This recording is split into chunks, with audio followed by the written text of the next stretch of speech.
Hello and welcome to Strange Stories. It's great to have you here. We are all about sharing stories of near-death experiences from around the world in the hopes of bringing some light and inspiration to your day. Our daily videos offer a glimpse into what lies beyond this life, and we believe that they can help us all appreciate the gift of life a little bit more. If you enjoy our content, please consider liking, subscribing, and hitting the notification bell to stay up to date on all of our latest videos. Your support means the world to us and helps us continue to grow. And to our returning viewers, welcome back. We're thrilled to have you with us again. So go ahead, grab a cozy blanket, get comfy, and join us for today's incredible near-death experience story. My name is Sonia Sinclair. I'm from the beautiful Gold Coast in Queensland, Australia, and although I've done a few things in my life, I'm a retired clinical hypnotherapist. But what I'd like to discuss is my NDE when I was 14 years old. I was on my way home from the orphanage where I lived with my twin sister. I'd been suffering from acute appendicitis for 3 days. Anyway, we ended up walking to the hospital, and my appendix burst halfway there. That's when I noticed the light. I did not travel through a tunnel. It was all pure white, unlike the white honors. It was simply breathtaking. And in that light, I was enveloped by love. So much love, which I recognized when I was with God. Because for the first 14 years of my life, when my appendix burst, I had never been loved, had no idea what love was, or even knew it existed. So the love was absolutely overwhelming when I was with God and in His world. And when I went up to the light, I had no memory of the love on earth, none at all. All I knew was that I was back home and had never left. That's exactly how it felt. And God communicated with me telepathically. Even though our conversation was telepathically, you seemed to know what was going to happen without even doing it telepathically. You just had this heightened awareness of what was going to be said and what everything was. And I discovered how much He adores us. He adores us tremendously. And as one person recently said to me, you have no idea how much that meant to me today. And I had the impression that he was on the verge of committing suicide. Because there are so many people, some of us were not loved, have never been loved, and have no idea what it's like to be loved. But when I went up to the light and had my NDE, I realized that love is so beautiful when you understand what it means. And nothing on this planet conveys to me what true love entails, because we lack the ability to love one another in the way that God does. But what I can say is that love triumphs all over. Love will always triumph. And if we all loved one another, were kind to one another, helped one another, and were grateful for everything we have, there would be no need for wars. There would be no need for prisons, hospitals, or the military. And it's all the traumas of today's world and technology, which is great, but not without its drawbacks. And today, the world appears to be me, me, me. And there's a lack of love in the world, which I've noticed since having my NDE at the age of 14. And now that I'm older, 72 years old, I think about it every day. I really reflect on it a lot during the day to bring myself into that space of how love truly feels, because I'm not feeling it on this earth at all. And it's a crying shame. But if I can let people know, even if your life stinks, and I know what that's like, I spent the first 14 years of my life in 5 different orphanages, starting at the age of 3 months. There was a lot of abuse. I won't go into specifics, but there was a lot of abuse. Physical, emotional, and medical neglect. As a result, my appendix ruptured.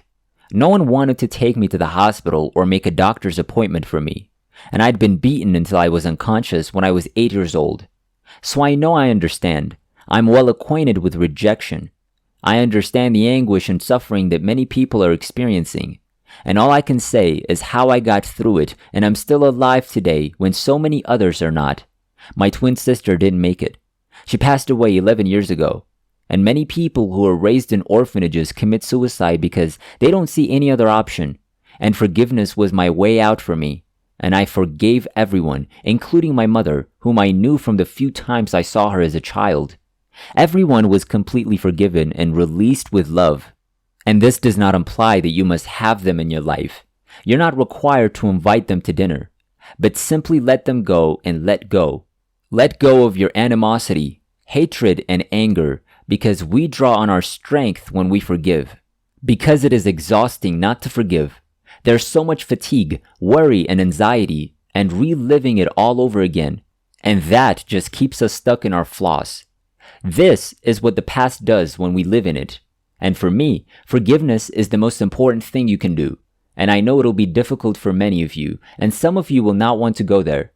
I understand that you will not want to forgive.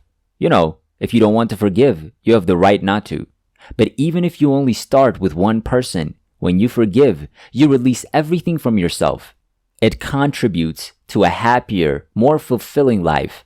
And I do so by drawing on the love I experienced during my NDE.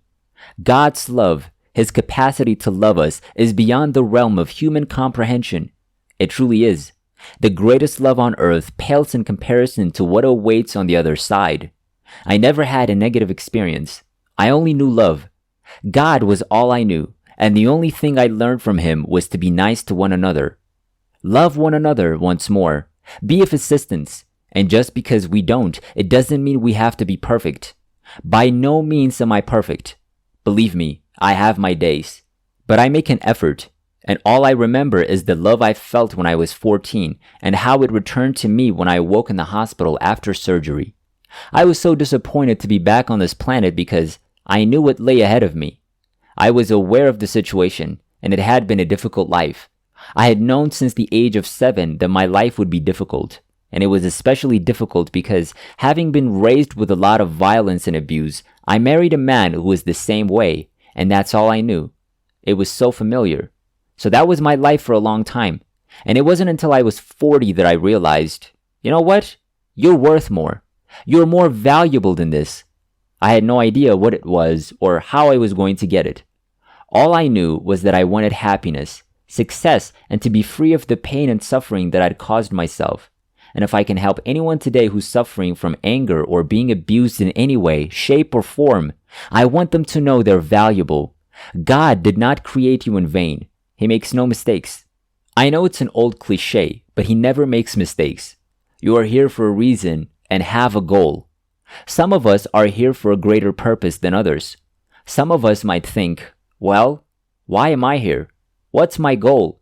But you could say something to someone that literally saves their life and never know it.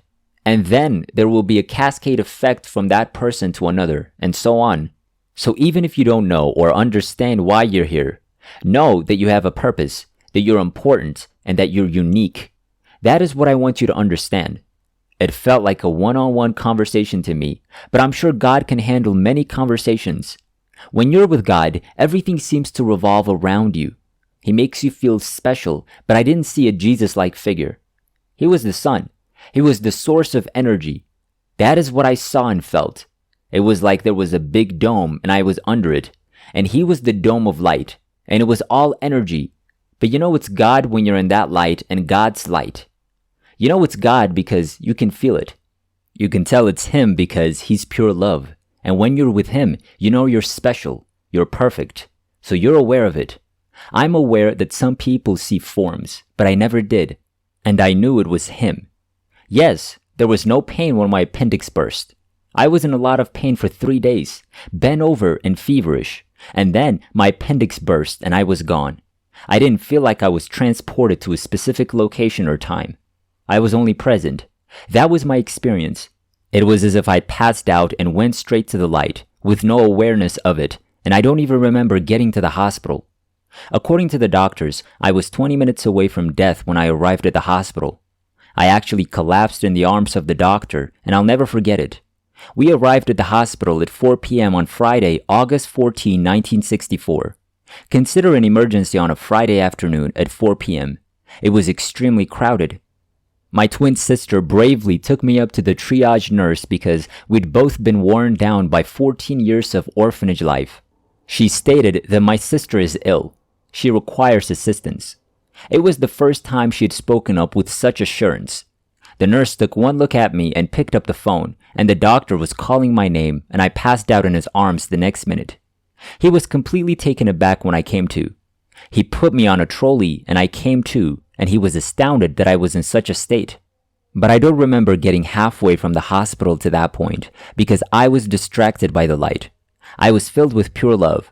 So there's no recollection of it. But when I woke up and discovered I was back, all I knew was that I didn't.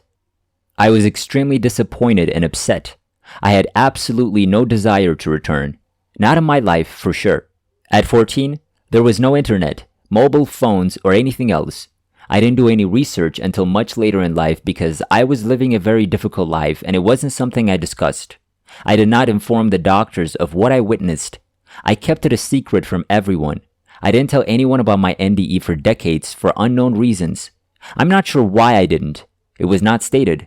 It wasn't the stupidest thing. I grew up with children who should be seen rather than heard. So what you had to say was irrelevant. You weren't significant. As a result, I didn't tell anyone what I saw or how I felt. And it wasn't until about 20 years ago that I began researching near-death experiences online, looking at NDEs online and joining an NDE discussion group. But I didn't need to do any research to prove that what I'd gone through wasn't normal. I believed it anyway because it happened to me, and that kind of love is hard to come by. So I didn't need to second guess it or find out if it was real or if others had it because I just believed it. Because it was the most genuine feeling that had ever happened to me. The most beautiful, the most true thing. So I didn't need to do research or anything. But it's interesting now that I belong to an online group where a lot of other people have had the same experiences and they all say the same things about the love on the other side and how beautiful it is and how a lot of them don't even go to church anymore after they've had an NDE because it doesn't marry up at all to what people say when they pass over. So I wrote my life story about being raised in orphanages and then learning to forgive. And my life story is an ebook on Amazon called The Girl in the Locker. And I named it that because when I was in the orphanage, I used to hide in my locker to escape the violence that was going on. And so, that's The Girl in the Locker on Amazon. It's an ebook. And also, I wrote a follow-up book to my life since the passing of my twin sister.